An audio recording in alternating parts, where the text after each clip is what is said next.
Bonjour à tous et bienvenue dans cette nouvelle capsule vidéo consacrée à Odoo Enterprise. L'accès aux informations est un sujet important pour les entreprises.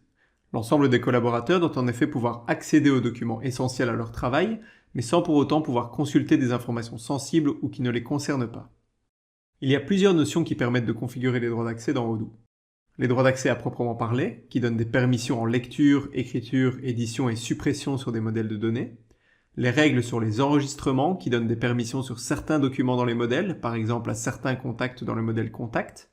Et enfin, les groupes qui permettent de constituer un ensemble de droits différents et de les attribuer aux utilisateurs. Dans cette vidéo, on va surtout se consacrer aux groupes et aux droits d'accès qui sont des notions plutôt fonctionnelles, alors que les règles sur les enregistrements sont plus techniques à mettre en place. Petite remarque préalable avant de démarrer le sujet, c'est que lorsqu'on se lance dans un projet d'implémentation, on a tendance à tout de suite vouloir configurer les droits des utilisateurs. Je pense au contraire qu'il est plus important de comprendre comment vous allez travailler dans Odoo et ensuite configurer ces droits. Pour ça, je vous conseille de déterminer différents rôles d'utilisateurs au sein de votre entreprise pour avoir une meilleure vision de ce qu'ils peuvent faire ou non, et ce avant même d'entamer la configuration. De cette manière, vous allez standardiser vos droits d'accès et ainsi permettre une meilleure maintenance de ceux-ci. Par exemple, on aurait un responsable des ventes qui pourrait créer de nouveaux contacts, les éditer et les archiver mais pas les supprimer, et il pourrait voir l'ensemble des devis, bons de commande, les éditer, les annuler, etc., etc. Ensuite, pour tester vos droits d'accès, je vous conseille de vous connecter sur deux sessions différentes de votre navigateur. Une des sessions sera votre administrateur et l'autre sera un utilisateur de test.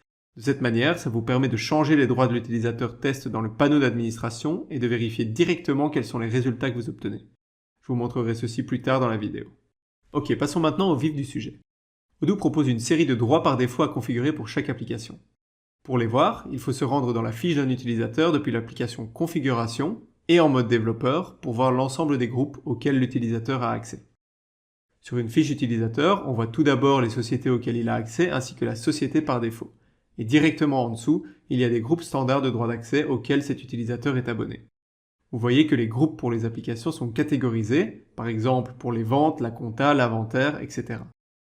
Petite remarque, si on veut complètement désactiver une application pour l'utilisateur, il suffit de laisser le champ que l'on souhaite vide, comme c'est le cas par exemple ici pour les ventes et abonnements. Si on descend sur la page, on peut voir les groupes un peu plus techniques qui concernent des fonctions particulières auxquelles on peut accéder individuellement. Également, si vous remontez tout au-dessus de la fiche utilisateur, vous allez pouvoir voir les Smart Buttons qui concernent les groupes auxquels cet utilisateur est abonné, évidemment les droits d'accès auxquels il a accès et les règles sur les enregistrements qu'il concerne. Pour notre exemple, on va utiliser un groupe qui revient pratiquement tout le temps dans une configuration d'Odoo. Il s'agit du groupe Vente, mes documents seulement. Pour ça, on va donc dans le menu Utilisateur et Société, Groupe, toujours en mode développeur, et on filtre sur le groupe en question, et puis on entre dedans. Comme vous pouvez le voir, on a plusieurs onglets sur un groupe. Les utilisateurs qui appartiennent à ce groupe bien sûr, et qui ont donc tous les droits que confère ce groupe. Ensuite, il faut savoir que les groupes de droits d'accès fonctionnent sur un principe d'héritage, configurable dans l'onglet Hériter. Concrètement, lorsqu'on ajoute un utilisateur dans un groupe, il possède aussi tous les droits des groupes se trouvant dans l'onglet Héritage. Par exemple, vous voyez ici que le groupe dans lequel nous sommes possède l'héritage de lecture des abonnements. Si je vais sur un utilisateur et que je lui ajoute le droit « Vente mes documents seulement », vous verrez qu'il obtiendra également et automatiquement lecture des abonnements. C'est utile par exemple si vous créez un groupe global pour donner accès à toute une série de fonctionnalités en une seule fois. Revenons maintenant sur notre groupe. Dans l'onglet Menu, vous avez la possibilité de voir à quel menu ce groupe a accès. Vous pouvez donc facilement activer ou désactiver un menu depuis cette interface, mais le mieux est encore de directement aller dans les menus pour le faire. Pour cela, en mode développeur, on revient sur le dashboard principal, on tape éléments de menu, on entre dans le menu qu'on souhaite contrôler, par exemple Vente, Analyse, et là on peut voir que ce menu est uniquement accessible pour les utilisateurs possédant le droit Vente Administrateur. On peut d'ici facilement le changer pour Vente tous les documents par exemple.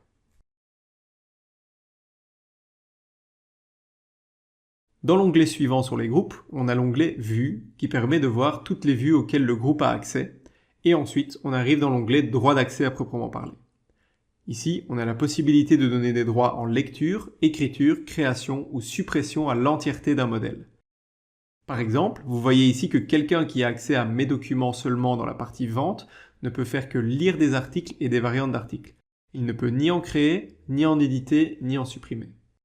Faisons le test en affichant sur la gauche de votre écran le panneau d'administration et sur la droite de votre écran l'interface de l'utilisateur de test qu'on va appeler MarkDemo. Comme vous pouvez le voir, le bouton Créer n'est pas présent dans les articles pour MarkDemo. Depuis le panneau d'administration, je lui donne donc accès à la création de variantes et de produits. Si je rafraîchis maintenant sa page, je peux à présent créer un article.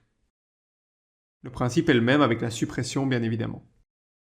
Attention que lorsqu'on donne accès à un menu, il faut aussi bien vérifier que l'utilisateur ait le droit d'accès correspondant sur le modèle. Pour voir dans quel modèle on se trouve, vous pouvez simplement regarder dans l'URL de ce à quoi vous voulez donner accès, et là il est écrit modèle égal suivi du nom du modèle. Si je vais par exemple dans l'analyse des ventes, on voit que le modèle s'appelle sale.report. Si on revient dans la configuration du groupe, il nous reste un dernier menu important qui sont les règles sur les enregistrements. Grâce à ces règles, on peut encore être plus précis en ne donnant accès qu'à certains documents dans un modèle spécifique, mais ce sera le sujet d'une prochaine vidéo. Dernière petite chose, grâce au groupe et à Odoo Studio, il est aussi possible de limiter l'accès à certains champs dans un document. Par exemple, si l'on se rend dans une fiche contact et qu'on décide que seuls les administrateurs des ventes sont habilités à voir le numéro de TVA, on ouvre Studio, on clique simplement sur le champ et on définit le groupe administrateur des ventes sur la gauche. On sauvegarde la page et la modification est prise en compte. Vous pouvez bien sûr créer autant de groupes que vous le voulez et pas uniquement modifier des groupes existants. De cette manière, vous pourriez par exemple créer un groupe qui contient déjà toute une série de droits d'accès existants en le faisant hériter d'autres groupes, et ce pour faciliter l'administration des droits d'accès par exemple.